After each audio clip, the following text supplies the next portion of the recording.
Здравствуйте! Вы смотрите программу «Актуальное интервью».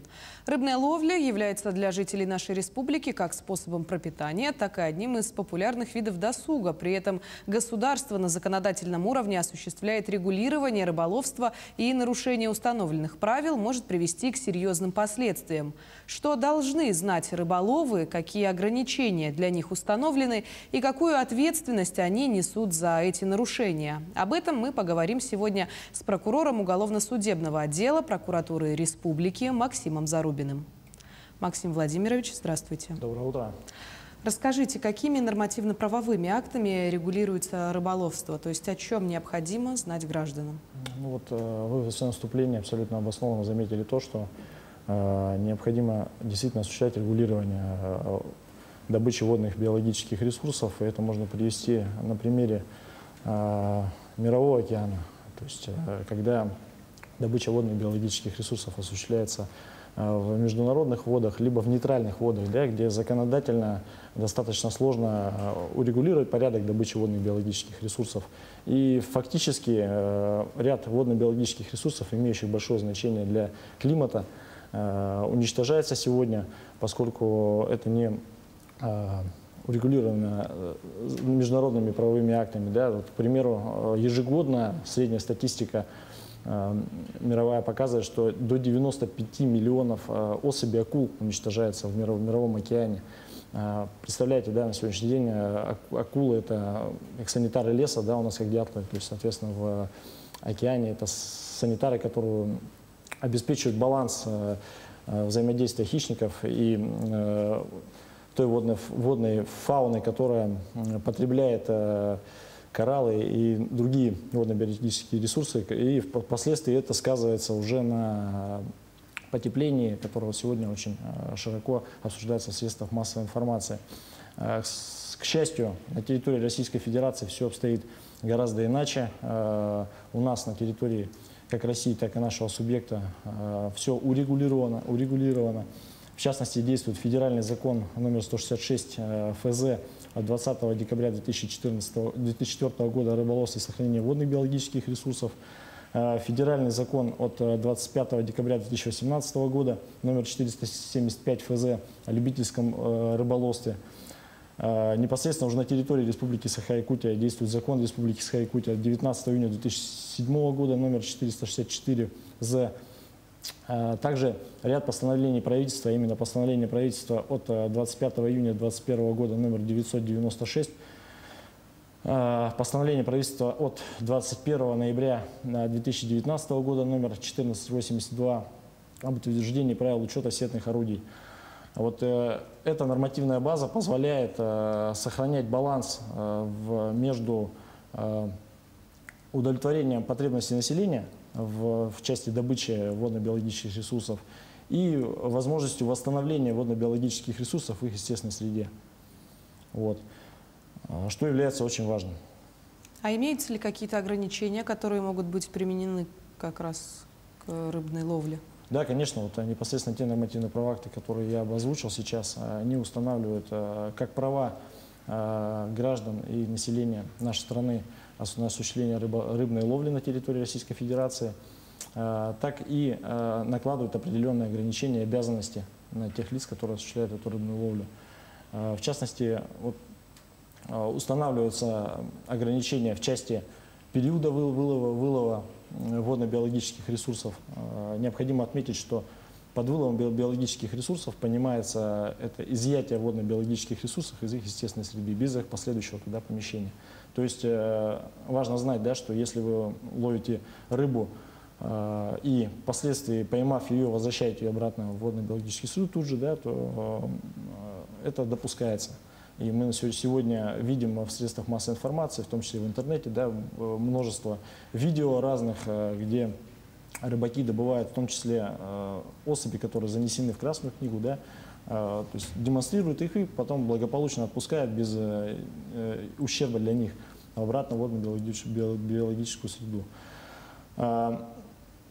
Вот период времени вылова рыбы, он урегулирован федеральным законом номер 166, который я назвал, ФЗ. ранее, но он носит общий характер для всех субъектов Российской Федерации. И непосредственно уже на территории Республики Саха-Якутия такой порядок устанавливается индивидуально органом исполнительной власти на каждом водном бассейне, да, то есть на водных рек, то есть это Лена, река Алдан и так далее, то есть те, которые у нас есть, у нас их большое количество, очень много.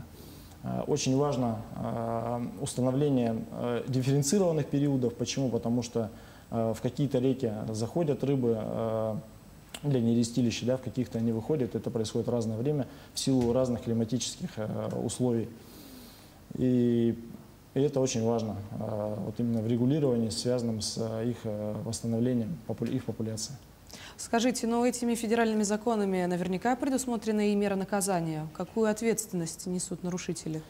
Да, конечно. Тут стоит отметить, что вот рыбную ловлю могут осуществлять физические лица, граждане, да, Российской Федерации в общих водах бассейнов Республики Саха-Якутия без ограничений, за исключением случаев, если эти территории отнесены, наложены на них ограничения, допустим, к Министерству обороны, да, либо они относятся к особо охраняемым объектам, таким как заповедники. Там рыбачить, в принципе, нельзя в любое время. Вот. И тут также имеется ограничение в части использования каких-то приборов для рыбной ловли, да, использования самоходных транспортных средств, лодок и так далее. И неверное, неправильное их использование может повлечь и вылов рыбы, то есть также установлен суточный порядок вылова рыбы, квоты определенно, они также урегулированы законодательством Республики Саха-Якутия. Вот. И нарушение этих правил оно может повлечь как административную ответственность, так и уголовную ответственность. В том случае, если добыча рыбы ведется в промышленном масштабе, да, такая добыча может быть осуществлена только на основании гражданско-правовых договоров, заключенных как с Российской Федерацией, так и с юридическими лицами, которым водно-биологические ресурсы предоставлены Российской Федерации для осуществления этой деятельности. То есть тогда в этом случае, в случае нарушения определенного порядка, который установлен гражданско-правовыми договорами, может наступить гражданская ответственность. Максим Владимирович, а что является основаниями для привлечения к уголовной ответственности? Ну, здесь нужно понимать, да, разницу между административной ответственностью и уголовной ответственностью. Вот административная ответственность, она у нас предусмотрена статьями 8.17 и 8.37 Кодекса об административных правонарушениях. Данная административная ответственность наступает за нарушение правил и требований, регламентирующих рыболовство, а также правил и требований во внутренних морских водах, в территориальном море и на континентальном шельфе Российской Федерации. А вот уже уголовная ответственность, она предусмотрена статьями 256 и 258 со значком 1. Статья 256 Уголовного кодекса Российской Федерации предусматривает уголовную ответственность за незаконную добычу водных биологических ресурсов.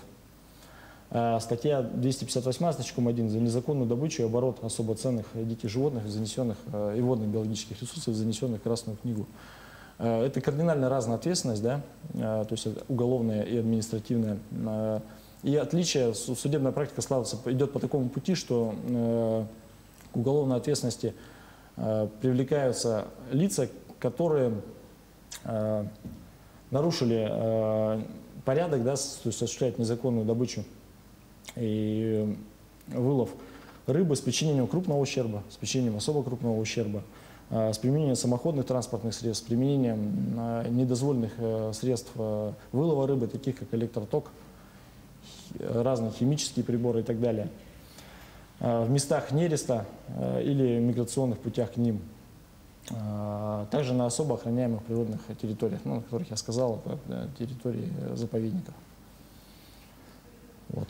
Такая ответственность предусматривает как привлечение, как штраф в кратном размере, да, то есть по 256 статье Уголовного кодекса Российской Федерации он может достигать до 1,5 миллиона рублей, в том числе лишение свободы до 2 лет. По статье 258 со значком 1 уже штраф гораздо больше, то есть до 3 миллионов рублей. И ответственность в зависимости от состава преступления, то есть там есть и квалифицированные составы, да, совершенная группа лиц, у вас группа лиц по предварительному сговору, с использованием служебного положения, уголовная ответственность, а именно наказание в виде лишения свободы может достигать до 7 лет. Ну вот нам известно, что есть виды особо ценных биоресурсов, потому что они занесены в Красную книгу. Есть ли здесь какой-то особый вид ответственности, потому что такие биологические объекты – это же объекты преступления незаконной добычи? Да, вы правильно заметили, как я уже ранее сказал, что уголовная ответственность за добычу водно-биологических ресурсов, занесенных в Красную книгу, она предусмотрена статьей 258 со значком 1. Здесь нужно понимать, что если мы говорим о 256 статье, да, Уголовного кодекса Российской Федерации, то там уже будет исходить вопрос о привлечении уголовной ответственности будет исходить из размера ущерба. То когда мы говорим о статье 258 со значком 1, то есть добыча и вылов водно-биологических ресурсов, занесенных в Красную книгу, здесь не имеет значения, какое количество рыб было поймано. То есть даже одной рыбы будет достаточно для того, чтобы быть привлеченным к уголовной ответственности именно по этой статье. Максим Владимирович, чтобы у нашего зрителя голова кругом не пошла, как все же отличить уголовную ответственность от административной? Здесь наверняка очень тонкая грань. Да, очень тонкая грань, но, как определил Верховный суд Российской Федерации, административная ответственность наступает тогда, когда нет признаков уголовной ответственности, то есть причинение крупного ущерба, особо крупного ущерба и других элементов, которые присутствуют в статьях 256-258 значком 1. А как определяется размер ущерба, который причиняется государству? И в том, и в другом случае? Ну, размер ущерба он установлен постановлением правительства Российской Федерации. Ежегодно он пересматривается с учетом состояния водно-биологических ресурсов. Устанавливаются определенные квоты, из расчета этих квот и происходит расчет ущерба. В том числе в случае, если уже наступает уголовная ответственность, да, когда расследуются уголовные дела, там проводятся соответствующие судебные экспертизы. А сейчас с ходом времени есть ли какие-то перемены в законодательстве по поводу добычи водных биологических ресурсов? Ну да, вот постановление правительства Российской Федерации от 21 ноября 2019 года номер 1482 об утверждении правил учета сетных орудий добычи водных биологических ресурсов ужесточилось правило рыбной ловли. Теперь каждое сетное орудие оно подлежит индивидуальному учету, маркировке, с проставлением на данной сети имени индивидуальных данных рыбака, соответственно, их регистрация в период, когда будет осуществляться рыбная ловля, соответственно, их сопоставление, да, возможности использования этих сетей и так далее, и их количество, соответственно, что позволяет, на мой взгляд, в данном случае теперь регулировать порядок выставления сетей, да, и, соответственно, обеспечивает лучшему развитию, да, и становлению в водно-биологической естественной среде рыб, восстановлению их популяции.